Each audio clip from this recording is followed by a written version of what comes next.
Care છે, તો એના કરતાં તમારું જે ક્લિનિક છે કેવી રીતે ડિફરન્ટ? જેને લોકોને પ્રીમિયમ ટ્રીટમેન્ટ જોતી હોય, પ્રીમિયમ ક્વોલિટી જોતી હોય તો એમને મળી રહેશે. મોઢાના જે કેન્સર બહુ જ જોવા મળે છે. તમાકુનું કેમિકલ્સ તે ડીએનએ ને તોડે છે, એના કારણે ગાંઠમાં પરિવર્તન થાય, તેને આપણે કેન્સર કહેવાય. કેટલા સમય સુધી આ ચાંદી ન રૂજાય તો પછી આપણે આગળ એને એક્શન લેવા પડે? પણ 20-25 દિવસ સુધી કદાચ તમે નોર્મલી વેઇટ કરી શકો. કેટલા ટાઈમે દાંત છે આપણે સાફ કરાવવા જોઈએ? તમારે વ્યસનની આદતો હોય બધી, પાન માવા, બીડી, સિગરેટ, તમાકુ ખાતા હોય તો તમારે દર 3 મહિને ક્લીન કરવા જોઈએ. કે દાંતની રચના કેવી હોય છે? દાંત છે ને આપણું એક શ્રીફળ જેવો હોય. નાના બાળકો છે એમાં દાંત સડવાના પ્રોબ્લેમ્સ છે વધી રહ્યા. સુગર ફૂડ અને સ્ટીકી ફૂડ વધારે આપવામાં આવે છે. દાંત સાફ કરાવીએ છીએ બરાબર છે, પછી દાંત કળવા લાગે છે. ઓલું કહેવાય ને પહેલું સુખ તે જાતે નરિયા, પણ શરૂઆત તો મોઢાથી જ થાય છે, કેમ કે એન્ટ્રી પોઈન્ટ તો અહીંયા. Doctor Nikunj Patel, honour of Shriji dental and skin care. નમસ્કાર દોસ્તો, યોગેશ વિરડીએ યુટ્યુબ ચેનલમાં આપ સૌનું હાર્દિક સ્વાગત છે. આપણા સ્માઇલમાં સૌથી વધારે અગત્યનો ભાગ કયો છે વિચારો તમે? જી હા દોસ્તો, આપણે સ્માઇલમાં સૌથી વધારે અગત્યનો ભાગ છે આપણા દાંત. કલ્પના કરો કે કોઈ એક વ્યક્તિ છે અને એ બહુ સરસ રીતે હસી રહ્યો છે પણ દાંત નથી દેખાતા. કરી શકો છો ઇમેજિન? યસ. સો આજે એવું જ સરસ મજાનું વ્યક્તિત્વ આજે આપણી વચ્ચે ઉપસ્થિત છે કે જે આપણા દાંતની સારવાર કરે છે અને આપણા દાંતને મજબૂત બનાવવામાં, આપણા દાંતને સારા રાખવામાં ઘણી બધી આપણને હેલ્પ કરે છે. આજના પોડકાસ્ટમાં આપણા મહેમાન બન્યા છે ડૉક્ટર નિકુંજ પટેલ, કે જેઓ છેલ્લા 11 વર્ષથી ડેન્ટિસ્ટની ફિલ્ડ સાથે જોડાયેલા છે અને હજારો લોકોને દાંતની સારવાર કરેલી છે અને હજારો બાળકોના દાંત એમણે બચાવેલા છે. તો આજે આપણે એમની સાથે ઘણી બધી એવી ચર્ચાઓ કરવાની છે કે જે આપણા કામની છે. તો આ પોડકાસ્ટમાં જોડાયેલા રહેજો. સો ડૉક્ટર નિકુંજ પટેલ, આપનું હાર્દિક સ્વાગત છે અમારા પોડકાસ્ટમાં. Okay, thank you. So doctor સાહેબ, મેં તમારો ટૂંકમાં પરિચય તો આપ્યો, પણ તમે તમારા જ મુખેથી અમારા વ્યુઅર્સને તમારો પરિચય આપો કે જેથી કરીને વિશેષ રૂપે તમને જાણી શકે. હું doctor Nikunj Patel, honour of Shriji dental and skin care.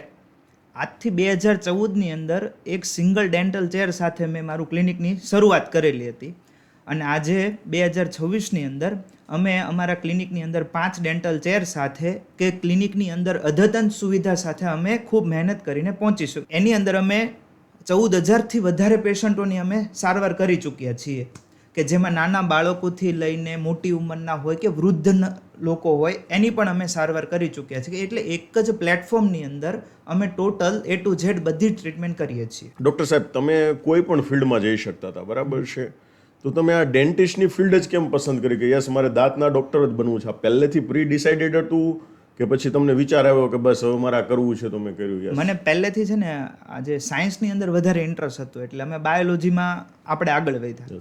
અને નાનપણથી છે ને હું પેઇન્ટિંગ હતો. અમારા સ્કૂલની અંદર છે ને બધી કોમ્પિટિશન થતી, એમાં મારો પેઇન્ટિંગમાં નંબર આવે અને સુરત લેવલે કોઈ પણ કોમ્પિટિશન થાય તો અમને સ્કૂલ તરફથી 2 થી 3 સ્ટુડન્ટને લઈ જવાના હોય તો એમાં ડૉક્ટર નિકુંજ એટલે નિકુંજ પટેલને લઈ જવામાં આવતા હતા. એટલે નાનપણથી આર્ટનું જે કામ હતું એ ખૂબ સારું હતું.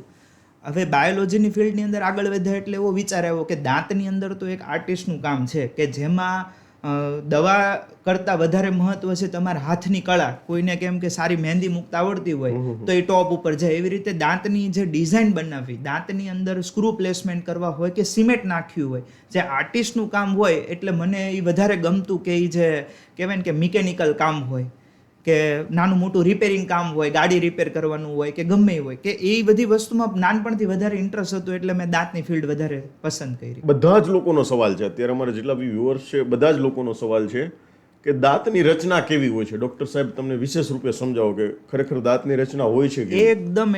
એકદમ સરળ ભાષામાં દાંત છે ને એ આપણો એક શ્રીફળ જેવો હોય. શ્રીફળની અંદર જેમ 3 પડ હોય, ઉપરનું એકદમ કડક પડ. હવે એની અંદર એક પરસાદી ખાવી બીજો ભાગ હોય, બરાબર, અને અંદર પાણી ભરેલું હોય. એવી જ રીતે દાંતની અંદર સૌથી બહારનું પડ હોય ને શ્રીફળના બહારની પડ જેવું જ કડક હોય, અને બીજો ભાગ જે પરસાદી ખાવીએ એવું જ સોફ્ટ બીજું લેયર હોય દાંતની અંદર. અને શ્રીફળમાં જેમ અંદર પોલાર હોય ને પાણી ભરેલું, એવી રીતે દાંતની અંદર પણ બ્લડ ભરેલું હોય, એવું જ પોલારું હોય. એટલે દાંતને તમે શ્રીફળ સાથે સરખાવી શકો કે ઉપરનું પડ એકવાર તમારું ડેમેજ થયું, શ્રીફળ કેમ આપણે ફોડીએ અને ઉપરનું પડ ફ્રેક્ચર થઈ જાય, તૂટી જાય, એવી જ રીતે દાંતની અંદર પણ ઉપરનો એક વખત તમારું એને સૌથી આઉટર લેયર જે છે એને ઇનેમલ કહેવામાં આવે છે. પરસાદીવાળો ભાગ છે એને આપણે ડેન્ટિન કહીએ. અને અંદર જેમ પાણી ભરેલું પોલાણવાળો ભાગ હોય છે એની અંદર આમાં બ્લડ ભરેલું હોય છે, એને આપણે પલ્પ કહેવામાં આવે છે. તો દાંતની અંદર એકવાર તમારો ઉપરનું આઉટર લેયર જે સખત કહેવામાં આવે છે, જે હાડકા કરતાં પણ વધારે એની સ્ટ્રેન્થ હોય છે, એકવાર ડેમેજ થાય એટલે બોડી તેને રિપેર કરી શકતું નથી. આ થઈ સિમ્પલ ભાષામાં આપણી દાંતની રચના. બરાબર છે, એક્સલન્ટ. મતલબમાં 3 લેયર હોય છે, મતલબ 3 લેયર હોય. એમાં જીવ ફક્ત ઉપરના લેયરમાં હોતો નથી. અંદરના જે સૌથી પોલાણવાળો ભાગ હોય છે તેમાં બ્લડ ભરેલું હોય છે અને એમાં જ નસ હોય છે જે તમને દુખાવા માટે જવાબદાર હોય છે. ઓકે, સમજાઈ ગયું. સો ડોક્ટર સાહેબ, હવે તમે એમ વાત કરી કે ભાઈ બહારનું પડ છે એ એકદમ કડક હોય છે, બરાબર છે. હવે આપણે જે બ્રશ કરીએ છીએ, બરાબર છે, તો એ બહારના ભાગમાં કરીએ છીએ, બરાબર. બહારના ભાગમાં. તો હવે આપણે એક શબ્દને ડીકોડ કરવાનો છે. હકીકતમાં ટૂથપેસ્ટ છે, બરાબર છે, તો કેવી હોવી જોઈએ, કેવી આપણે યુઝ કરવી જોઈએ? જો ટૂથપેસ્ટમાં ડેઈલી જે ટૂથપેસ્ટ યુઝ કરવામાં આવે ને, એમાં કેવું કે જે ફ્લોરાઇડ કન્ટેન્ટ હોય એ 1000 ppm જેટલું હોય એ તમે પસંદ કરી શકો છો. જેટલી નોર્મલ ટૂથપેસ્ટ માર્કેટમાં અવેલેબલ હોય, મોલની અંદર ગયા કે કોઈ શોપની અંદર, તો નોર્મલ ટૂથપેસ્ટ તમે યુઝ કરી શકો છો. પરંતુ તમને ઠંડુમાં તમને સેન્સિટિવિટી થતી હોય અને ચા પીવામાં એકદમ કળવા આવી જતી હોય કે નોર્મલ સેન્સિટિવિટીનો ઇસ્યુ હોય, તો તમારે સેન્સિટિવ ટૂથપેસ્ટ યુઝ કરવી જોઈએ, જેની અંદર ટૂથપેસ્ટના કન્ટેન્ટ હોય છે કે પોટેશિયમ નાઇટ્રેટ અને સ્ટ્રોન્શિયમ ક્લોરાઇડ જેવા કન્ટેન્ટ ટૂથપેસ્ટની અંદર હોય, જેને તમારે ટૂથપેસ્ટ તમે યુઝ કરો ત્યારે 2 થી 3 મિનિટ તમારે મોઢામાં રહેવા દેવાની, કે જે ટૂથપેસ્ટની અંદર તમને જે કાંઈ મિનરલ્સ કે જે કન્ટેન્ટ છે તે દાંતને પોષણ મળી રહે. તરત જ કોગળો નહીં કરવાનો, જેથી તમને સેન્સિટિવિટીમાં 2 થી 3 વીકમાં થોડું ઓછું થઈ જશે, જે તમે 3 થી 6 મહિના સુધી તમે યુઝ કરી શકો છો. એનાથી પણ આગળ જોઈએ તો ઘણા લોકોને પેઢામાંથી બ્લડ નીકળતું હોય, પેઢામાં થોડો સોજો રહેતો હોય, તો તેવા લોકોએ હર્બલ ટૂથપેસ્ટ યુઝ કરવી જોઈએ, જે આયુર્વેદિક ટૂથપેસ્ટ કહેવામાં આવે, કે જેનાથી તમારે પેઢાની અંદર જે બ્લડ નીકળતું ઓછું થાય. પણ એક આગળ સલાહ એ છે કે એક વખત ડેન્ટિસ્ટ પાસે જઈને થોડું ક્લિનિંગ કરી નાખે ને પછી જો હર્બલ ટૂથપેસ્ટ યુઝ કરે તો એ વધારે સારું રિઝલ્ટ આપે છે. અને સ્પેશિયલી એક બધા લોકોને એક પ્રશ્ન હોય છે કે મારા નાના છોકરાને કઈ ટૂથપેસ્ટ વાપરવી. તો નાના છોકરાને ફ્લોરાઇડનું પ્રમાણ થોડું ઓછું હોય એવી કિડ્સ રિલેટેડ માર્કેટમાં ઘણી બધી ટૂથપેસ્ટ અવેલેબલ છે, તે યુઝ કરી શકાય. તો નાના છોકરાને કેવું હોય કે ઘણી વખત ટૂથપેસ્ટ ગળી જવાનો પણ ડર રહેતો હોય, તો તે કેવું હોય કે નાના છોકરાને એક ચોખાના દાણા જેટલી બ્રશની ઉપર તમે આપી દો તો એટલું તમે મિનિમમ અમાઉન્ટ તમે લઈ શકો. અને મોટા હોય તો એક સિંગના દાણા જેટલું તમે ટૂથપેસ્ટની ક્વોન્ટિટી લઈ શકાય. ઓકે, ઓલો વિડીયોમાં બતાવે છે કે આમ ભરીને લઈ છે, તો એવી રીતે નહીં. એવી રીતે નહીં. સો ડોક્ટર સાહેબ, આ તો વાત થઈ ટૂથપેસ્ટની. હવે વાત કરીએ ટૂથબ્રશની, બરાબર છે. તો એ કેવું હોવું જોઈએ? ઘણા બધા લોકો એમ કે હાર્ડ હોવું જોઈએ, ઘણા એમ કે સોફ્ટ હોવું જોઈએ. તો કઈ રીતે એનું સિલેક્શન કરવું? ટૂથબ્રશની અંદર ટોટલ 3 ટાઈપ હોય છે. એક હોય હાર્ડ હોય, એક મીડિયમ હોય ને એકદમ સોફ્ટ હોય છે. અમુક લોકોનો બિહેવિયર પેટર્નના આધારે આપણે ટૂથબ્રશ સિલેક્ટ કરવું પડે, કે અમુક લોકોનો સ્વભાવ એકદમ ઉતાવળ હોય અને એકદમ ફટાફટ ટૂથબ્રશ કરીને નીકળી જવાનું હોય, બરાબર. તો એવા લોકોને સોફ્ટ બ્રશ યુઝ કરવું, કેમ કે એ લોકોને ખબર જ નથી કેટલું પ્રેશર આપી દે છે, ઓવર પ્રેશર થઈ જાય છે એ લોકોથી, તો એ લોકો વધારે પડતા દાંત ઘસી નાખશે. તો એ લોકોએ સોફ્ટલી યુઝ કરવું પડે. અને અમુક લોકોને કેવું હોય કે બહુ પેટમાં પાણી ન હલે, એકદમ શાંત સ્વભાવના હોય, આમ બ્રશને તે વજન દેવું હોય તો એને 10 વાર વિચાર કરવો પડતો. એવા લોકોને થોડું હાર્ડ યુઝ કરે તો ચાલે, કેમ કે કેટલો બધો બી વજન આપે ને તો એનું બિહેવિયર પેટર્ન જ એવું છે કે એ લોકો એટલું બધું પ્રેશરથી બ્રશ કરવાના જ નથી. એના આધારે આપણે હાર્ડ વાપરવું, મીડિયમ વાપરવું કે સોફ્ટ વાપરવું એ ડિસાઇડ કરી શકાય છે. મતલબ વર્કિંગ પેટર્ન ઉપરથી આપણે ડિસાઇડ કરવાનું છે. વર્કિંગ પેટર્ન પ્રમાણે આપણે ડિસિઝન લેવું જોઈએ. ડેફિનેટ. સો ડોક્ટર સાહેબ, એક શબ્દ મેં ઘણી જગ્યા પર સાંભળેલો છે કે ઓવર બ્રશિંગ. એમ ઘણા બધા લોકો છે ને દિવસમાં 3-3, 4-4 વખત બ્રશ કરતા હોય છે. તો તમારા અનુભવના આધારે સમજાવો કે ઓવર બ્રશિંગ એટલે શું? ઓવર બ્રશિંગમાં છે ને હું 2 વસ્તુ કહી શકું, કે એમાં એક તો આવે ઓવર ટાઈમિંગ અને ઓવર પ્રેશર. ઓવર બ્રશિંગમાં ઓવર ટાઈમિંગનો મતલબ કેવું કે સવારમાં લોકો જાગે, ટૂથબ્રશ અને ટૂથપેસ્ટ લે અને પેપર વાંચવા બેસી જાય. હવે એ એક હાથે બ્રશ કરતા હોય, એક સાથે પેપર વાંચતા હોય, એટલે અડધી કલાકે નીકળી જાય ને તો ખબર નહીં. અમુક લોકો રીલ્સ જોતા જોતા બ્રશ કરતા હોય, અડધી કલાક કાઢી નાખે તો એ બ્રશ ચાલુ જ હોય, તો એને કહેવાય ઓવર ટાઈમિંગ. અને ઓવર પ્રેશર એટલે કેવું કે એ જેવા ટૂથપેસ્ટ લઈને વોશ બેસિંગ ઉપર ઊભા હોય ને એટલું ઘસતા હોય કે આખા ઘરમાં બધાને ખબર પડી જાય કે આ ભાઈ બ્રશ કરવા બેઠા છે અત્યારે, બરાબર. એટલે આને કહેવાય આપણે ઓવર ટાઈમિંગ અને ઓવર પ્રેશર. હવે ખરેખર તો સમય કેટલો આપવો જોઈએ કે ફક્ત 3 મિનિટ, 1 મિનિટ ઉપરના બધા દાંતને ક્લીન કરવામાં, 1 મિનિટ નીચેના ટૂથને ક્લીન કરવામાં અને 1 મિનિટ તમારે ટંગ ક્લીન કરવાના કે ખૂણા ખાચરા સાફ કરવામાં, ટોટલ 3 મિનિટ. અને પ્રેશર તો કે નોર્મલ જેન્ટલ પ્રેશર જ આપવું જોઈએ. હજી થોડુંક ઊંડાણપૂર્વક અમારા વ્યુઅર્સને સમજાવવું હોય તો કે બ્રશ કેટલી વખત કરવું જોઈએ, કેવી રીતે કરવું જોઈએ અને કઈ ભૂલો ન કરવી જોઈએ? બ્રશમાં તો કેવું કે તમારે સવાર સાંજ 2 વાર એક તો બ્રશ કરવાની ટેવ રાખવી જ જોઈએ. બ્રશ તમારે છે ને જો તમારું નેચર એકદમ હાર્ડ એન્ડ ફાસ્ટ હોય તો તમારે એના પર થોડું કંટ્રોલ લાવવું જોઈએ. મગના દાણા જેટલી ટૂથપેસ્ટથી વધારે એટલે કે આપણે સિંગના દાણા જેટલી ટૂથપેસ્ટ લઈને તમે બ્રશિંગ કરી શકો છો. હવે થોડું ઊંડાણપૂર્વકમાં હું તમને વાત કરું તો ટોટલ દાંતની અંદર 4 સરફેસ આવે. એક ગાલની સાઈડનો ભાગ આવે, એક જીભ સાઈડનો ભાગ આવે અને એક 2 દાંત વચ્ચેની જગ્યા આવે. તો આપણે નોર્મલી ટૂથબ્રશ કરવાની ટેવ કેવું હોય છે કે હોરિઝોન્ટલ પેટર્ન, સવારમાં જાગે એટલે આ સાઈડ આવી રીતે ફેરવું, આ સાઈડ આ રીતે ફેરવું. પણ એકચ્યુઅલીમાં તમે સાયન્સની રીતે વિચાર કરો તો કોઈ પણ સપાટી હોય એના ઉપર તમે આમ 1-2 વખત સ્મૂથલી બી સાફ કરશો ને તો થઈ જશે. પ્રોબ્લેમ આવે છે કે 2 દાંત વચ્ચેની જગ્યા.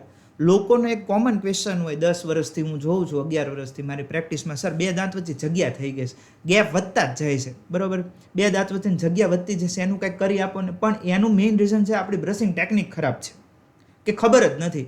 એકચ્યુઅલીમાં બ્રશ કરવાનું મેઇન રીઝન તો 2 દાંત વચ્ચેની જે જગ્યા છે, ખૂણા ખાચરા છે, એને સાફ કરવા. હવે એના માટે તો તમારે કેવું હોય કે બ્રશ હોય તો એને 45 ડિગ્રી એંગલે રાખીને 2 દાંત વચ્ચેની જગ્યામાં ખાલી ઊભા ફેરવી દેશો ને તો પણ 2 દાંત વચ્ચેની જગ્યામાંથી ક્લિનિંગ થઈ જશે. એટલે દાંતની 2 સપાટી, ગાલની ને જીભ સાઈડની તો ઇઝીલી તમે ક્લીન કરી શકો. પણ પ્રોબ્લેમ આવે છે કે 2 દાંત વચ્ચેની જે જગ્યા એને તમારે 45 ડિગ્રી રાખીને તમે ક્લીન કરો તો સૌથી વધારે મેક્સિમમ તમારે ત્યાં જ જમવાનું ફસાતું હોય છે, એ તમારે ક્લીન કરવું ખૂબ જરૂરી છે. ઓકે, સમજાઈ ગયું. મતલબમાં કે આપણે એક જ સાઈડ ઘસીએ છીએ એની કરતાં અલગ રીતે કરવું છે. અને બીજું સર્ક્યુલર મોશન, કે થોડું તમારે પેઢા પર પણ બ્રશથી સ્મૂથ મસાજ કરવું જોઈએ. કે પેઢાની અંદર પણ નાની નાની લોહીની નળી હોય, માઇક્રો વેસલ્સ હોય, એની અંદર બ્લડ સર્ક્યુલેશનનું પ્રમાણ વધે તો પેઢા પણ થોડા મજબૂત થાય. જેવી રીતે આપણે મસાજિંગ કરાવીએ છીએ એવી રીતે પેઢાનું પણ મસાજ થઈ જાય છે. અને એનાથી વધારે આગળ તમારે ગમ મસાજિંગ ક્રીમ પણ અવેલેબલ છે અત્યારે, ઓઇલ, કે જે તમે પેઢા ઉપર સર્ક્યુલર મોશનની અંદર તમે કરો તો પેઢા પણ ખૂબ સારા મજબૂત થઈ જાય છે, કે જેનાથી પેઢાની હેલ્થ પણ ખૂબ સારી રહે છે. એનાથી પહેલાંની લોકો શું કરતા કે તલના તેલનું માલિશ કરતા, કે જમ્યા પછી તલના તેલનો મુખવાસ આપણે તલનો એટલે જ ખાઈ છે કે તેનાથી શું થાય કે એ ઓઇલ પુલિંગ કહેવાય, કે જેનાથી પેઢાની અંદર મસાજિંગ થાય છે અને પેઢાની અંદર જે ઓઇલ મસાજિંગ થાય તેના કારણે પેઢાની ઇમ્યુનિટી સ્ટ્રોંગ થાય છે. ડૉક્ટર સાહેબ, હવે જે ક્વેશ્ચન છે ને એ અમારા લગભગ બધા જ વ્યુઅર્સનું હશે કે ભાઈ દાંતમાં ક્ષારી છે, બરાબર છે, તો એને ખરેખર સાફ કરાવવી જોઈએ કે ન કરાવવી જોઈએ? આ બધાની અંદર એક ગેરસમજણ છે, તો એને આજે આપણે દૂર કરવાની. મેઇન વસ્તુ કે જે સાર છે એ કેનો સાર છે કે મોઢાની અંદર લાળ છે ને એની અંદર સાર તત્વ છે. મોઢાની અંદર જે લાળ આવે એની અંદર એન્ટીબોડી હોય અને એની અંદર ખનિજ તત્વો હોય, જે આપણા જમવાના કોળિયા સાથે પેટમાં જાય તો તે ખૂબ જ શરીર માટે ઉપયોગી છે. એટલે જ કહેવાય કે નળના કોઠે પાણી પીવું જોઈએ, જેના કારણે એન્ટીબોડીઝ હોય. હવે જ્યારે આપણે રાત્રે સૂતા હોઈએ ત્યારે એ લાળ આપણા મોઢામાં સ્થિર થાય, એટલે જે લાળની અંદર જે ક્ષાર હોય છે તે દાંત ઉપર જમા થાય અને એકદમ પતલું લેયર બનાવે, એને અમારી ભાષામાં પ્લાક કહેવાય. હવે એ જ્યારે દિવસ પછી દિવસ જતા જાય અને એ લેયર બાય લેયર જામતું જાય ને એટલે એકદમ જાડું પડ બની જાય ક્ષારનું, એને અમારી ભાષામાં કેલ્ક્યુલસ કહેવાય. એ કેલ્ક્યુલસ છે ને એ એક એવી વસ્તુ છે કે ધીમું ઝેર છે. એ તમારા પેઢાને છે ને જેમ લાકડાને કેમ ઉધઈ હોય એ કોતરીને ખાય, એવી રીતે પેઢાને એ કોતરતું જાય અને એ પેઢાની જે જગ્યા છે તે સાર લેતું જાય છે. એટલે તમારે જો નિયમિત એકવાર આપણા ઘરની અંદર આપણે કચરું પોતું કર્યું આજે અને પછી તમે બીજો દિવસ આવે એટલે બીજા દિવસે કરીએ, કેમ કે બીજી ધૂળ આવવાની જ છે. એવી રીતે દાંતની અંદર કન્ટિન્યુઅસ તમારે એ ક્લિનિંગ તમારે 2 ટાઈમ બ્રશિંગ એક તો આપણે કરતા હોઈએ જ નહીં, આપણું ઓરલ હાઇજીન એકદમ પુઅર હોય તો એ કન્ટિન્યુઅસ લાગવાનો જ છે, એટલે એ તમારે રિમૂવ કરવું જ જોઈએ. હા, જે લોકો રેગ્યુલર ક્લિનિંગ રાખતા હોય છે છતાં પણ એને ઓછું લાગે તો એને 6 મહિને કરાવવા જોઈએ દાંત સાફ. અને જે લોકો વધારે ઓરલ હાઇજીન એકદમ સરસ રાખે છે એને 6 મહિને, અને જે લોકો પુઅર ઓરલ હાઇજીન છે કે બહુ ક્લિનિંગ નથી રાખતા એને દર 3 મહિને કરવા જોઈએ. આપણા યાદ હોય તો આપણે કે ભાઈ બોરિંગનું પાણી હોય તો બોરિંગના પાણીની અંદર ક્ષાર હોય. હવે તમે એના નળ જોશો ને, ગમે એટલી કંપની સારી લીધી હોય તો એની ઉપર ક્ષાર જામી જાય, એટલે આપણે એને ક્લીન ન કરવામાં તો અમુક ટાઈમે છે નળ જ ખરાબ થઈ જાય, એ અમુક ટાઈમે તમારે નળ જ ચેન્જ કરવા પડે. એવી રીતે આપણા દાંતની અંદર મોઢાની અંદર લાળ છે એની અંદર ક્ષાર છે જે શરીર માટે ઉપયોગી છે, પણ આપણી પુઅર ક્લિનિંગ હેબિટના કારણે એ સાર દાંત ઉપર લાગતા હોય, જે દાંતને છે દાંતના પેઢાને ખાઈ જાય. અને એકવાર જે પેઢું ખવાય છે એટલે એની અંદર જે દાંત હોય એ દાંત શેમાં ફિટ થયેલો છે કે દાંત તો પેઢામાં ફિટ થયેલો છે, પેઢું તો પેઢાની નીચે શું છે કે હાડકું છે. હવે પેઢું તમારું દિવસે દિવસે સાર છે તે પેઢું ખવાતું જાય, હાડકું ખવાતું, એટલે ફ્યુચરમાં દાંત હલવા લાગે. એટલે જ ઘણી વખત દાંતની સારી કાઢે ને એટલે લોકો એમ કે મારા દાંત ખુલ્લા થઈ ગયા, હલવા લાગ્યા. પણ તમે પાસ્ટની અંદર તમે ધ્યાન નથી રાખ્યું, નિયમિત રીતે તમે સાર નથી કઢાવતા રહ્યા, એના કારણે પેલું કેમ એક સાથે આખો નળ જ રિપ્લેસ કરી દેવો પડે, એના જેવું પછી તમારા દાંત હલવા જ લાગે. મેઇન રીઝન એ છે. ઓકે. હવે આમાં બીજી ગેરસમજણ લોકોના મગજમાં એ છે કે આપણે દાંત સાફ કરાવીએ છીએ, બરાબર છે, પછી દાંત કળવા લાગે છે, આવું થાય છે, તો એનું શું લોજિક છે? દાંત સાફ નિયમિત રીતે ન કરાવવાના કારણે એકવાર એન્ડ સ્ટેજ આવી ગયો કોઈ પણ વસ્તુનો અને પછી તમે સાફ કરાવો છો તો તમારું હાડકું પેઢું ખુલ્લું થઈ જાય તો કળે. પણ જો તમે નિયમિત રીતે 2 ટાઈમ બ્રશ કરતા હોય, તમે રેગ્યુલરલી ડેન્ટિસ્ટ પાસે જઈને તમે ક્લિનિંગ કરાવતા હોય, થોડુંક સાર જામે એટલે તમે નિયમિત રીતે ક્લીન કરાવી દેતા હોય તો આ પ્રશ્ન આવવાનો જ નથી. એ તો આપણી અમુક મિસઅન્ડરસ્ટેન્ડિંગ, કાં તો આપણી સમજણનો અભાવના કારણે આપણે જતા નથી, ટાઈમ નથી એટલે જતા નથી, પ્રાયોરિટી નથી આપતા આપણે આપણા હેલ્થને. તમે વિચાર કરો કે આખા શરીરની અંદર એન્ટ્રી પોઈન્ટ ક્યાં? મોઢું છે, બરાબર છે. હવે ઘણા લોકો છે ને એમ કે હું તો આટલું બધું જીમ કરું, યોગા કરું, ન્યુટ્રિશન ખાવ, આમ કરું તેમ કરું, પણ તમારું જે એન્જિન છે, બરાબર છે, મોઢાનું એન્ટ્રી કે એ જ તમે એટલો ગંદો રાખ્યો છે કે ત્યાંથી જ એન્ટ્રી તમારે પેટમાં જવાની છે. હવે ગાડીનું એન્જિન હોય, ગાડીના એન્જિનની અંદર એન્જિન પતી જાય પછી આપણે ઓઇલ નખાવા જવીશ કે આપણે ગાડી લીધું એટલે એમ કે ભાઈ 5000 કિલોમીટર કે 2000 કિલોમીટર કે 10,000 કિલોમીટર તમે ઓઇલ ચેન્જ કરી નાખજો. તો આપણે ગાડીને લઈને ઓઇલ ચેન્જ કરાવવા જવીશ, આપણને ખબર છે કે જો ઓઇલ ચેન્જ કરાવવા નહીં જવીને તો એન્જિન ફેલ થઈ જશે. એવી રીતે આ કેવું છે કે સારીનો એકદમ એન્ડ સ્ટેજ આવી ગયો, એકદમ મોટો પોપડો થઈ ગયો અને પછી તમે જાઓ છો, એન્જિન ફેલ થઈ ગયા પછી ઓઇલ બદલવા જાવી તો કોઈ મતલબ નથી. એવી રીતે સારને એકદમ થરના થર તમે લઈને જાઓ ડેન્ટિસ્ટ પાસે અને રિમૂવ કરાવો તો પછી હલવા જ લાગે ને પછી તમને કળવાના જ તે ને. તો એના માટે તમારે કેમ ગાડીને અમુક ટાઈમે સર્વિસમાં આપો, એવી રીતે તમારા દાંતની સર્વિસ નિયમિત રીતે તમે કરાવતા રહો તો આ પ્રશ્ન આવવાનો જ નથી. આપણા ઘરની અંદર ઉમરો હોય ને એ આપણા ઘરનું એન્ટ્રી દ્વાર કહેવાય. ઉમરાની અંદર ધૂળ હોય, બસ ઘરની અંદર ગમે એટલું આપણે કચરું પોતું કર્યું હોય તો ઉમરાની અંદર ધૂળ હોય એટલે પગના અંદર ધૂળ લાગીને ઘરની અંદર આવવાની તે. આ આપણા છે ને ઘરનો ઉમરો છે. આપણા મોઢાની અંદર જ એટલો કચરો લઈને આપણે ફરીએ છીએ કે એ કચરાને જ આપણે નથી ક્લીન કરતા તો આપણે ગમે એટલું ન્યુટ્રિશનલ કન્ટેન્ટ તમે ખાઓ, બરાબર, કે દાંતના એન્જિનની અંદર પિસ્ટન છે એ પિસ્ટન પ્રોપર ન હોય. એવી રીતે દાંત છે તો દાંત બધા ઘસાઈ ગયા હોય, આપણે દાંત અમુક પડી ગયા હોય, સાર જામી ગયો હોય તો એ પ્રોપર દળાવવાનું જ નથી. તો તમારું શરીરની અંદરના ભાગમાં તો ક્યાંય દાંત આપેલા જ નથી, દાંત તો ખાલી એન્ટ્રી પોઈન્ટ મોઢાની અંદર જ છે. તો જે કટિંગ જ બરાબર ન થાય તો તમે કંઈ પણ ન્યુટ્રિશન લો એમાં જે માઇક્રો કન્ટેન્ટ હોય છે, જે એબ્ઝોર્પ્શન જલ્દી શરીર આંતરડું કરી શકે, તો તમારું કટિંગ જ પ્રોપર નથી થવાનું તો તમારા શરીરની અંદર એ ન્યુટ્રિશનનો કોઈ મતલબ જ નથી રહેવાનું. એટલે મેઇન છે ઓરલ હેલ્થ, જે એન્ટ્રી પોઈન્ટ આપણે ઉમરાને ઘસીને કેમ પ્રોપર ક્લીન કરીએ છીએ, સાંખ્યો વાખ્યો કરી, એવી રીતે જો આપણું મોઢું ખૂબ સુંદર રાખીએ તો આપણું હેલ્થ પણ એટલી જ સારી રહે. ઓલું કહેવાય ને પહેલું સુખ તે જાતે નરિયા, પણ શરૂઆત તો મોઢાથી જ થાય છે કેમ કે એન્ટ્રી પોઈન્ટ તો અહીંયા જ છે, બીજે ક્યાંય એન્ટ્રી પોઈન્ટ નથી. બહુ સરસ રીતે અને ઊંડાણપૂર્વક સમજાવ્યું કે બધું શરૂઆત અહીંયાથી જ થાય છે, બધું અહીંયાથી જ જાય છે. તમે જેટલું ક્લિનિંગ રાખશો, તમે જેટલી સાફ સફાઈ રાખશો એટલું નીચેનું બોડી તમારું હેલ્ધી રહેશે. ઘણી વખત આપણે એમ વિચારતા હોય કે આપણે કેમ આટલી બધી બીમારીઓ થાય છે, પણ આના ઉપર ક્યારે આપણે વર્ક જ નથી કર્યું. ઘણી વખત એવું છે સારીની અંદર એવા બેક્ટેરિયા છે સ્ટેપ્ટોકોકસ કરીને કે જે તમારા બ્લડની અંદર એન્ટર થઈને તમારા હાર્ટની જે વેઇન હોય ને એની અંદર પણ એથેરોસ્ક્લેરોસિસ એટલે કે એને પણ હાર્ટની અંદર પણ પ્રોબ્લેમ ક્રિએટ કરી શકે છે. ત્યાં સુધીનું કોરિલેશન અમારું સાયન્સ બતાવે છે કે પેઢાની અંદર રહેલા બેક્ટેરિયા, સારની અંદર રહેલા, એ તમારા હૃદયની પણ બીમારી કરી શકે છે. હવે આ બી એક ગેરસમજણ છે જેને આપણે દૂર કરવાની છે કે એકવાર દાંત સાફ કરાવો એટલે તમારે વારંવાર કરાવવા જ પડે, આવું બી લોકોના મગજમાં હોય છે. તો કેટલા ટાઈમે દાંત છે આપણે સાફ કરાવવા જોઈએ? આપણા મેં વાત કરી એમ કે આપણે ઘરની અંદર આજે સાફ સફાઈ કરી પછી એવું નથી કે હવે આપણે અઠવાડિયા સુધી કે મહિના સુધી કરવાની જ નહીં. એકવાર સાફ સફાઈ કરી તો બીજી વાર કરવી જ પડે.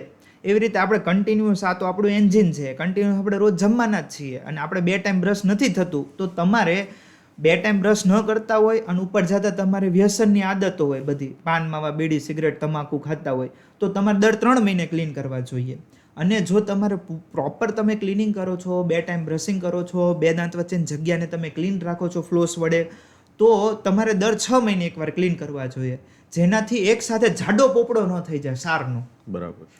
જો જાડો પોપડો થઈ ગયો તો એન્જિન ઓલું ફેલ થયું ને પછી આપણે ગયા તો કોઈ ફાયદો નથી. એની કરતાં તો અમુક કિલોમીટરે તમે ગાડી સર્વિસમાં મૂકો એની જેમ જ અમુક ટાઈમ પછી તમારે ક્લીન કરવા જ જોઈએ. હવે થોડીક વાતો કરીએ આપણે નાના બાળકો પર. આજકાલના જે નાના બાળકો છે એમાં દાંત સડવાના પ્રોબ્લેમ્સ છે વધી રહ્યા છે, તો એના કારણો શું છે અને કેવી રીતે આપણે એમાંથી બહાર નીકળી શકીએ?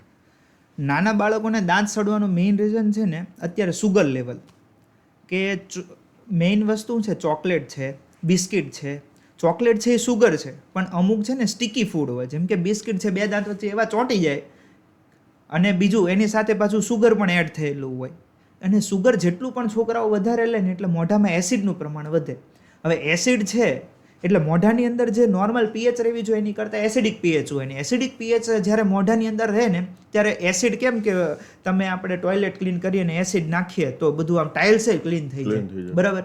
અથવા તો એસિડ છે નોર્મલ વસ્તુ પર નાખો તો પેલું કહેવાય ને આપણે દેશી ખદખદી જાય, એમ આપણું જે ઇનેમલ છે ને એ ખદખદી જાય, જેના કારણે દાંતની અંદર જલ્દી હોલ પડી જાય અને છોકરાના દાંતની કણી તૂટી જાય. એટલે નાના છોકરાને અત્યારે મેઇન પ્રશ્ન એક જ છે કે ઘણા પેરેન્ટ્સને એક જ કે મારા છોકરાના દાંત બહુ સડે. મેઇન રીઝન એ છે કે એમને છે ને સુગર ફૂડ અને સ્ટીકી ફૂડ વધારે આપવામાં આવે છે. એનાથી પણ આગળ થોડું ડિટેલમાં જઈએ તો બોટલ કેરીસ કરીને અમારામાં એક વર્ડ છે. એનું મેઇન રીઝન કે ઘણી વખત આપણે છોકરાઓને કેવું કે નાના છોકરા હોય ને એને બોટલની અંદર દૂધ નાખીને એમાં ગળી વસ્તુ ગોળ કે ખાંડ કે એવું નાખીને બોટલ આપતા હોય, અથવા વાટકામાં ભરીને આપણે પીવડાવતા હોઈએ છીએ. એમાં કેવું હોય કે એ પીવડાવ્યા પછી પાણી નથી પીવડાવતા, જેના લીધે એ જે મોઢાની અંદર સુગર લેવલ વધે છે, પીએચ વધે છે, અને પાણી ન પીવડાવવાના કારણે એસિડિક માઉથ હોવાના કારણે દાંત સડે છે. એટલે નાના છોકરાઓને જ્યારે પહેલો ટૂથ આવે 6 મહિને, 3 થી 6 મહિનાના સમયમાં નાના છોકરાઓને સૌથી પહેલા ટૂથ આવતા હોય છે નીચેના ફ્રન્ટ ટીથ, આગળના દાંત. ત્યારથી જ તે તમારે એનું ક્લિનિંગ ચાલુ રાખવું જોઈએ. બરાબર છે. ઓકે. મતલબ આપણે જે કંઈ બી ખવડાવીએ છીએ એ પછી એનું મોઢું છે સાફ થવું જોઈએ, આટલું ક્લિનિંગ થવું જોઈએ. અને જો ચોકલેટ બહુ જ ખાતા હોય, ઘરે આપણે ઘરે ના આપતા હોય, પણ અત્યારનું જનરેશન એવું છે કે કેક હોય, કોઈની બર્થડે હોય, પાડોશીએ દીધી, મહેમાનોએ દીધી, એટલે તો પછી ચોકલેટ ખવડાવીને તરત તમારે ટૂથપેસ્ટ અને ટૂથબ્રશ તમે કરાવી દો, એટલે શું થાય કે પીએચ નોર્મલ થઈ જાય તો એ કેરીસનું પ્રમાણ ઘણું ઘટાડી શકાય છે. સો ડૉક્ટર સાહેબ, અત્યારે મોઢાના જે કેન્સર થાય છે, બરાબર છે, એના પ્રમાણ અત્યારે બહુ જ જોવા મળે છે, બરાબર છે, તો એ થવા પાછળના કારણો શું છે અને કેવી રીતે આપણે એને ડાયગ્નોઝ કરી શકીએ? કેન્સર થવા માટે તો મુખ્ય કેવું કે વ્યસન, પાન, માવા, બીડી, સિગરેટ, ગુટખા, તમાકુ હોય. તમાકુની અંદર એવું કહેવાય છે કે 70થી વધારે પ્રકારના કેમિકલ્સ હોય છે, જેમ આવી ગયું નિકોટિન હોય, ટાર હોય, આર્સેનિક હોય, ફોર્માલ્ડિહાઇડ હોય. આ બધા છે ને એ તમારી ગાલની ચામડીની અંદર રહેલા સેલ્સ હોય. કોઈ પણ શરીરની અંદર ચામડી હોય ને એના નાનામાં નાનું ઓલું કહેવાય કે અંક એટલે કે કોષ કે સેલ્સ કહેવાય ઇંગ્લિશમાં એને, બરાબર? સેલ્સની અંદર શું હોય? જીનેટિક્સ હોય. એ જીનેટિક્સને ચેન્જ કરે છે તમાકુનું કેમિકલ્સ, જે 70થી વધારે પ્રકારના કેમિકલ્સ છે તે ડીએનએને તોડે છે. અને ડીએનએ તોડે ને એટલે જે સંખ્યા છે જે નિયમિત રહેવી જોઈએ સેલ્સની સંખ્યા, એ ડીએનએ તોડવાના કારણે સંખ્યામાં સેલ્સ પોતાનું કંટ્રોલ ગુમાવી બેસે છે અને સેલ્સની સંખ્યામાં ખૂબ જ વધારો થાય છે. એના કારણે ગાંઠમાં પરિવર્તન થાય, તેને આપણે કેન્સર કહેવાય. એટલે મેઇન છે ને મુખ્ય રીઝન તો વ્યસન છે. બીજું રીઝન છે કે તમે કન્ટિન્યુઅસ વ્યસન કરતા હોય, સોપારી ખાતા હોય, એટલે દાંત છે ને ચપ્પુ જેવા થઈ ગયા હોય, ધાર થઈ ગયા હોય. ઓલો મિસ્ત્રી હોય ને લાકડાની ઉપર ઓલો રંધો ફેરવે ને એટલે એકદમ આમ ધારદાર થઈ જાય. એવી રીતે આ છે ને આપણે સોપારી ને એવું બધું ખાઈ ખાઈને એકદમ ચપ્પુ જેવી ધાર થઈ ગઈ હોય. એમાંય તે ડાપણદાટ છે ને એ 17 થી 20 વર્ષે આવે, 17 વર્ષ પછી. અને એ અત્યારે તો જનરેશનમાં બધાને ક્રોસમાં આવતી હોય અને ગાલની સાથે કન્ટિન્યુઅસ ચીપટી આવતી હોય. અથવા તો કોઈ પણ મેં કીધું એમ વ્યસનના કારણે અથવા તો કોઈ બીજા રીઝનના કારણે પણ દાંતની કોઈ ધાર હોય તે ગાલની અંદર કન્ટિન્યુઅસ ઘસાયા કરતી હોય. એના કારણે ગાલની ચામડી છે ને દિવસે દિવસે પતલી થતી જાય. વ્યસનના કારણે તો પતલી થાય, ઉપર જતા બધા દાંતની ધારના કારણે પતલી થતી જાય. એટલે ગાલની જે ચામડી છે દિવસે દિવસે પતલી થતી જાય અને અંદર છે ને ચામડીના નીચેના ભાગમાં ફાઈબર જામ થતા જાય. એના કારણે જે ચામડી પતલી થતી જાય, ફાઈબર જામ થતા જાય. ફાઈબર જામ થવાના કારણે અમે કહેવામાં આવે છે ઓરલ સબમ્યુકોસ ફાઇબ્રોસિસ, કે જેને મોઢું ઓછું ખુલવું. હવે ગાલની ચામડીને ન્યુટ્રિશન ઓછું મળતું થઈ ગયું, ગાલની ચામડી પતલી થઈ ગઈ. ઘણા નથી કહેતા કે ભજીયા ખાવ ને એટલે બહુ બળે ગાલમાં, એવા લોકોની ચામડી છે ને એકદમ પતલી થઈ ગઈ હોય વ્યસનના કારણે, એ લોકોએ તાત્કાલિક જ તે ડૉક્ટરની સલાહ લેવી જોઈએ અને ન્યુટ્રિશન ચાલુ કરી દેવું જોઈએ. હવે શરૂઆતના સ્ટેજની અંદર કેવું હોય કે સફેદ ચામડી છે, સફેદ ડાઘ માઇનર લીઝન દેખાવા લાગે, જેને અમારી ભાષામાં લ્યુકોપ્લેકિયા કહેવાય, અને એને કદાચ પ્રી કેન્સર સ્ટેજ કહેવાય, લ્યુકોપ્લેકિયા કહેવાય. જે વ્હાઇટ ડાઘ હોય અને લાલ ડાઘ હોય એને કહેવાય એરિથ્રોપ્લેકિયા. આ બધા પ્રી કેન્સરના સ્ટેજ, કેન્સર થવા પહેલાં આવી બધી સાઇન્સ હોય કે ગાલની અંદર તમારે મોઢું ઓછું ખુલવું, ફાઇબ્રોસિસ થવા, અને આ લ્યુકોપ્લેકિયા થવું, એરિથ્રોપ્લેકિયા થવું. આ સ્ટેજની અંદર ડૉક્ટર પાસે જઈને તાત્કાલિક એની સારવાર કરવામાં આવે તો ત્યાંથી અટકી શકાય છે. પણ પછી પણ હજી તમારું વ્યસન ચાલુ છે, અને મેં વાત કરી એમ કે એ બધા તમાકુના જે કેમિકલ્સ હોય એ કેમિકલ્સ ડીએનએને તોડે અને એ જે કેન્સર બનાવે ત્યાં સુધી તમારે આગળ વધવું ન જોઈએ. એક્સલન્ટ. હવે ડૉક્ટર સાહેબ, આને હજુ વધારે ઊંડાણપૂર્વક આપણે સમજવું છે, એટલે ઘણા બધા લોકોને મોંમાં ચાંદી પડી હોય છે, બરાબર છે? તો એના માટેનું કઈ ડિટેક્શન કરવું જોઈએ અને કઈ રીતે ખબર પડે કે કદાચ કેન્સર તો નથી ને, એમ તો કઈ રીતે જાણી શકાય? કોઈ પણ ચાંદી હોય એ લોંગ ટાઈમ સુધી રૂજ જ ના આવે. પહેલા તો કેવું કે કોઈ પણ ચાંદી પડે ને એટલે નોર્મલ દવા ચાલુ જ કરી દીધું. સાધારણ એ લોકોએ કેવું હોય કે પહેલા તો કાંઈ 2-3 દિવસ તો રાહ જોવે કે ભાઈ પેટની કંઈ કબજિયાતના કારણે કંઈક હશે, કાં તો કંઈક ખવાઈ ગયું હશે, કાં તો ચીપટી આવી ગઈ હશે, કે કંઈ બી હશે. 2-3 દિવસ કે 5-7 દિવસની અંદર હીલ થઈ જતું હોય છે. પણ નથી થતું એટલે નોર્મલ મેડિસિન ચાલુ કરે છે, મલ્ટીવિટામિન ને પેઇન કિલર્સ ને બધું ડૉક્ટર પ્રિસ્ક્રાઇબ કરે. પણ છતાં પણ હીલ નથી થતું તો એમણે તાત્કાલિક જ તે કોઈ પણ ડૉક્ટર પાસે જઈને એમને રિપોર્ટ કરાવવો જોઈએ, જેને બાયોપ્સી કહેવામાં આવે છે. બાયોપ્સી કરે એટલે માઇક્રોસ્કોપની અંદર જે સેલ્સ હોય એની અંદર એને રિપોર્ટિંગ દ્વારા ખબર પડી જાય કે આમને ખરેખર કેન્સર છે કે નથી. પણ મેઇન કે પ્રી કેન્સર સ્ટેજની અંદર છે ને, તમે આ બધી વસ્તુ જાગ્યા ત્યારથી સવાર તમને ખબર પડી કે મારા ગાલની અંદર આવું થાય છે, ચીપટી આવે છે, ગાલની ચામડી પતલી થઈ ગઈ છે, તીખું ખાવામાં મને બળતરા થાય છે, બધી ધાર એકદમ તીક્ષ્ણ થઈ ગઈ છે કે ગાલ સાથે ઘસાય છે, તો તાત્કાલિક જ તે ડૉક્ટર પાસે જઈને એ ધારને પોલિશ કરાવી દો.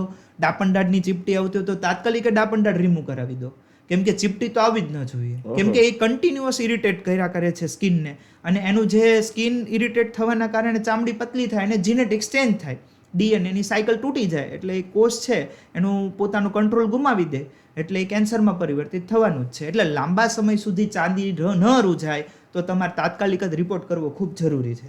વાહ ભાઈ, બહુ જ મુદ્દાની વાત કરી તમે કે આજે ઘણા બધા લોકો છે, બરાબર છે, મતલબ કેટલા સમય સુધી આ ચાંદી ન રૂજાય તો પછી આપણે આગળ એને એક્શન લેવા પડે? અમુક સમયગાળો કંઈ ફિક્સ?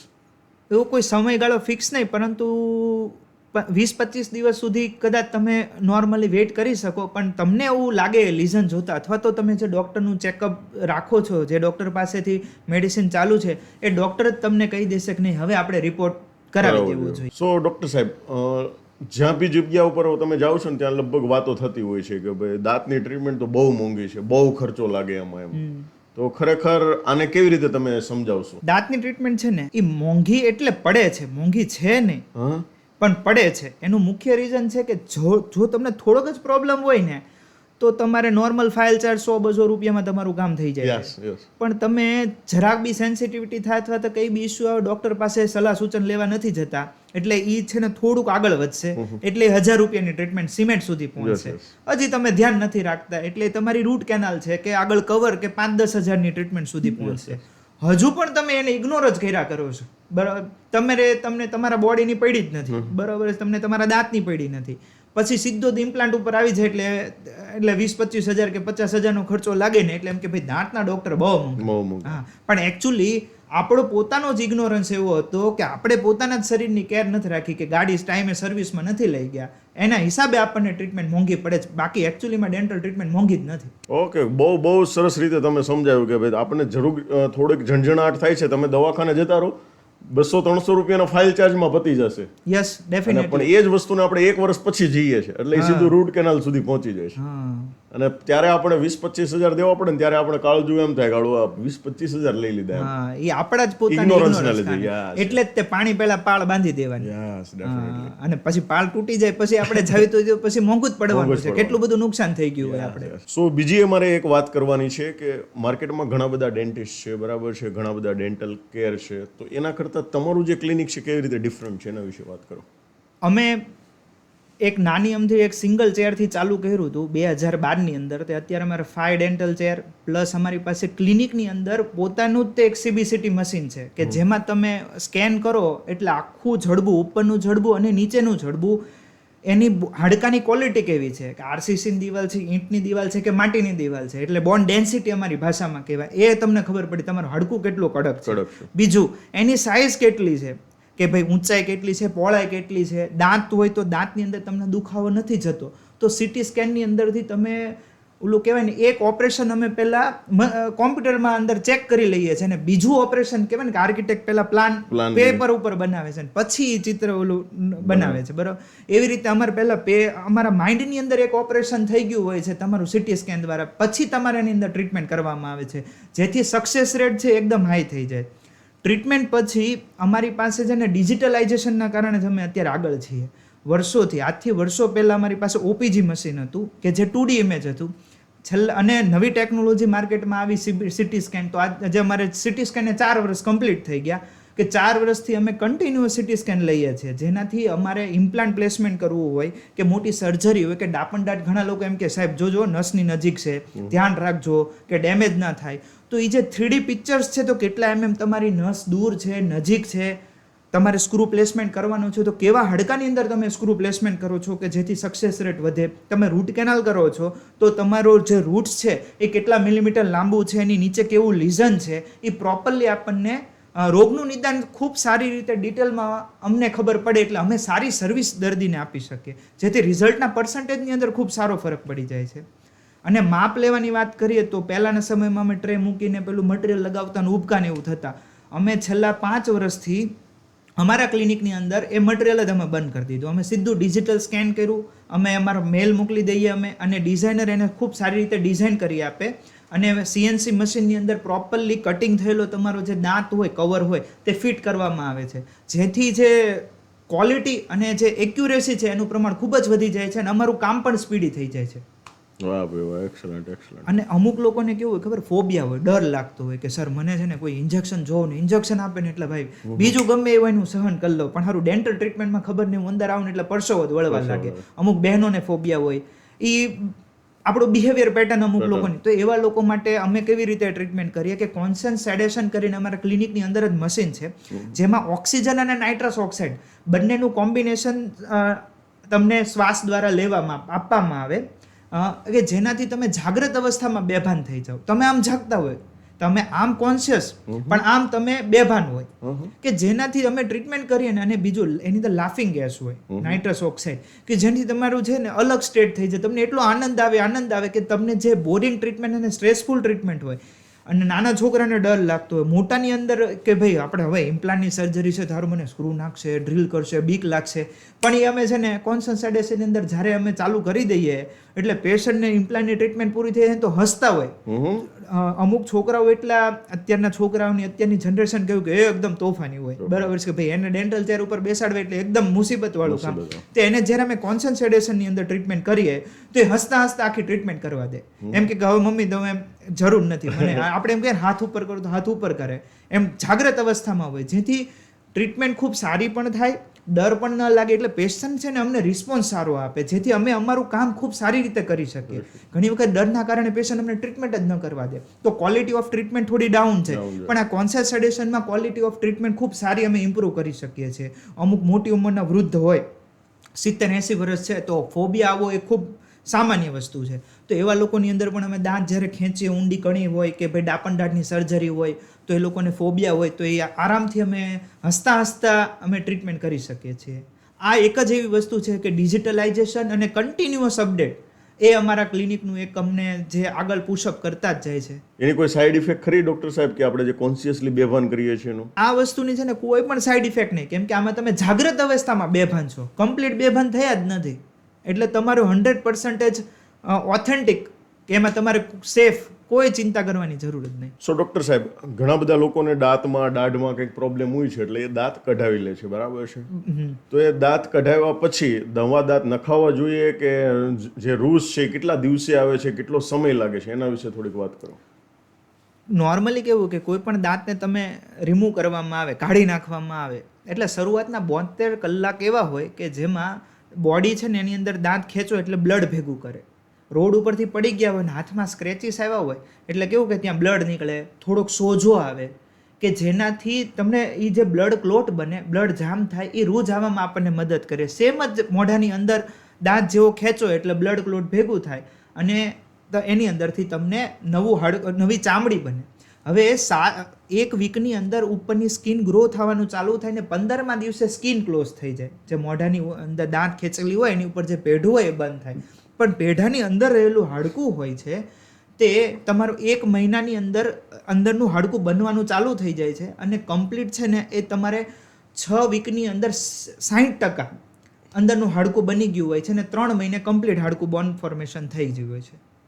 એટલે દાંત કઢાવ્યા પછી જો કોઈ પણ દર્દી દાંત નથી નખાવતા તો પાછળનો દાંત ખસીને આગળ આવી જાય, આગળના દાંત ખસીને પાછળ આવતા જાય અને ઉપરનો દાંત ખસીને નીચે આવતો જાય, જેથી બધા દાંત વચ્ચે જગ્યા થતી જાય અને જગ્યા થવાના કારણે પાછું બધા દાંત વચ્ચે જમવાનું ફસાય અને બીજા દાંત સડવાના ચાન્સ વધી જાય. અને જ્યારે નખાવા જાય ને ત્યારે પાછળનો દાંત ખસીને આમ નમી ગયો હોય, આગળનો દાંત આ રીતે નમી ગયો, ઉપરનો દાંત નીચે આવી ગયો હોય, એ જે સ્પેસ છે ને એ ઓછી થઈ ગઈ હોય. એટલે અમારી પાસે આવે ને એટલે અમારે એવું કરવું પડે કે ભાઈ ઉપરનો દાંત સેટ કરવો પડે, આજુબાજુના બંને દાંત બી ખર્ચો વધી જાય. તમે જે વાત કરી, ઇગ્નોરન્સ કર્યું હતું ને એટલે ખર્ચો વધી જાય. આ જેટલું મોડું કરો એટલે તમારો ખર્ચો વધી જાય. સો ડૉક્ટર સાહેબ, આ એક શબ્દ મેં વારંવાર સાંભળ્યો છે કે ડેન્ટલ ઇમ્પ્લાન્ટ, બરાબર છે? તો ખરેખર આ શું છે, એની પ્રોસેસ કેવી હોય છે અને તમારે ત્યાં ખાસ શું ફેસિલિટીઝ આપો છો અને તમારી ટ્રીટમેન્ટ આમાં લોકો કરતાં કઈ રીતે ડિફરન્ટ છે? અમારા ક્લિનિક છે ને એ ડેન્ટલ ઇમ્પ્લાન્ટ સેન્ટર તરીકે જ ગણાય છે. કેમ કે તમારે મોઢાની અંદર દાંત નથી ને એટલે પહેલું સ્ટેપ કેવું આવે કે સિટી સ્કેન લીધું કે હાડકાની લંબાઈ, ગોળાઈ, ઊંચાઈ, પહોળાઈ કેટલી છે અને એ કેટલું કડક છે, નરમ છે કે હાડકાની અંદર તમારે ન્યુટ્રિશનલ ડેફિશિયન્સીના કારણે તમારું હાડકું પોચું હોય તો તમારે D3 કેલ્શિયમ લેવાની જરૂર નહીં. આ મોટું તમને બેઝિક આઈડિયા આવી જાય, બરાબર? એટલે સિટી સ્કેન લઈ લીધો. એના પછી આવ્યું સ્કેનિંગ. સ્કેન કર્યા પછી અમને બહારના જે પેઢા છે એની સાઇઝનું અમારી પાસે એક ડેટા આવી ગયો. એટલે 2 ડેટા આવી ગઈ, એક તો સોફ્ટ ટિશ્યુ ડેટા કે જે પેઢાનો ડેટા અને હાર્ડ ટિશ્યુ કે જે અંદર હાડકું છે. હવે ટાઇટેનિયમ ધાતુની અંદર સ્ક્રૂ કે જેની અલગ અલગ દરેક જગ્યાએ હાડકાની સાઇઝ અલગ હોય તો તમે દાંત ખેંચેલો હોય ત્યાર પછી જે જગ્યા હોય કેટલી છે એ સિટી સ્કેનની અંદર મેઝર કરી લીધી અમે. અને અમારી પાસે ઓલરેડી બહુ બધા ઇમ્પ્લાન્ટનો સ્ટોક હોય, જે સાઇઝ તમારામાં શૂટ થતી હોય તો એ અમે તમારું પેઢું ખોલીને એ સાઇઝ અમે પ્લેસ કરી દઈએ છીએ. અને 3 મહિના લાગે આપણા બોડીને સ્ક્રૂ ને હાડકું બંને એક થતાં. જેમ કોઈનું ફ્રેક્ચર થયું હોય ને ડૉક્ટર કેવું કે પ્લાસ્ટર બાંધી દે કે જેનાથી અંદર જે ફ્રેક્ચર ભાગ હોય છે એ હાડકું એક થઈ જાય, એવી રીતે મોઢાની અંદર પર એવું છે. અમે જેવો સ્ક્રૂ ફિટ કર્યો એટલે સ્ક્રૂ ને હાડકું બંને એક થતાં 3 મહિનાનો ટાઈમ લાગે અને કમ્પ્લીટ હાડકું પાક્કું થતાં 4 મહિના જેટલો ટાઈમ લાગતો હોય છે. એટલે 3 મહિના પછી એ જે હાડકાની અંદર સ્ક્રૂ ફિટ કરેલો હોય એ સ્ક્રૂની અંદર પણ એક પોલાણ હોય, એ પોલાણની અંદર અમારો કવરનો સ્ક્રૂ ફિટ થાય અને એ દ્વારા તમારા સ્ક્રૂ ઉપર દાંત ફિટ કરવામાં આવે છે. અને એ ખૂબ જ સહેલી પ્રોસિજર છે. અને એમાં જો ડર લાગતો હોય તો કોન્શિયસ સેડેશન મશીન અમારા ક્લિનિક અંદર ફેસિલિટી છે. ઇમ્પ્લાન્ટ પ્લેસમેન્ટ ચાલુ ટ્રીટમેન્ટ દરમિયાન તમારું ઇમ્પ્લાન્ટની પોઝિશન પરફેક્ટ છે કે નહીં એ તાત્કાલિક જ તે ભેડું બંધ કરતા પહેલા અમે ક્લિનિક અંદર ચેક કરી લઈએ છીએ.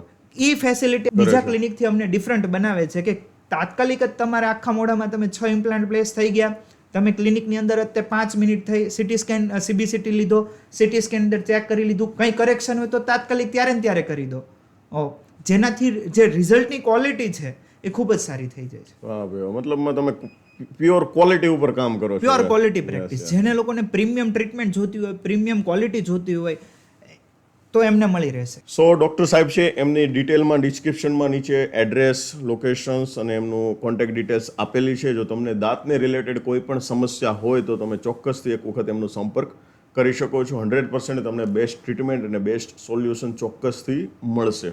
So thank you very much doctor સાહેબ. તમે તમારો બહુમૂલ્ય સમય અમારા વ્યુઅર્સ માટે આપ્યો અને અમારા વ્યુઅર્સને ઘણી બધી એવી માહિતી મળી કે જે અત્યાર સુધી અમને ખબર જ નહોતી. So thank you. Okay, thank you.